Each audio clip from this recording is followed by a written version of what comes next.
When I was in my early 20s, I was desperate to hear God's voice, but I had no clue what he sounded like. So I committed to my very first fast. I had no idea when it started that it would be 7 long days before I received the answer that I was looking for. But after those 7 days of absolutely no food, I could clearly hear God speaking to me.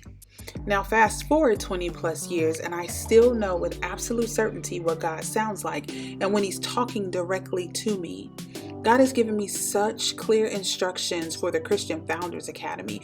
I often say that this is His company. I'm just the face you see promoting it. If you can get 100% clear on what God sounds like, He will give you specific instructions for your business too.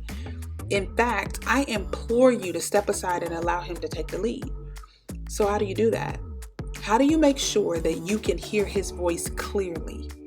1 Kings tells us about when the Lord spoke to Elijah. It says, "And as Elijah stood there, the Lord passed by, and a mighty windstorm hit the mountain. It was such a terrible blast that the rocks were torn loose. But the Lord was not in the wind. After the wind, there was an earthquake, but the Lord was not in the earthquake. And after the earthquake, there was a fire, but the Lord was not in the fire.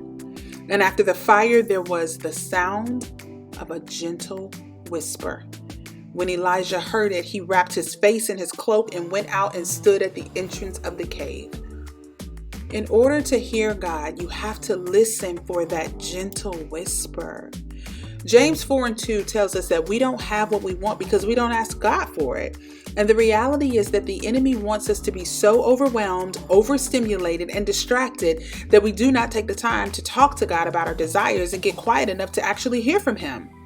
In the personal growth world, we often say, if you read 10 pages of a good book every day, it can change your situation. Today, I want you to know that if you read 10 scriptures a day, it can change your life. So this week, I want to challenge you. Let's start something new. Instead of 10 good pages, we're going to focus on 10 great verses. For the next 7 days, I want you to get up. I want you to read 10 verses of scripture. You get to decide. I want you to talk to God for a few minutes and then get quiet. Instead of grabbing your phone or turning on the TV or listening to your favorite podcast or music streaming device or running to grab that first cup of coffee, when you get up in the morning, just take 10 minutes to read 10 verses. Talk to God and sit quietly to hear Him whisper to you. Those 10 minutes will not just change your business, they will change your life.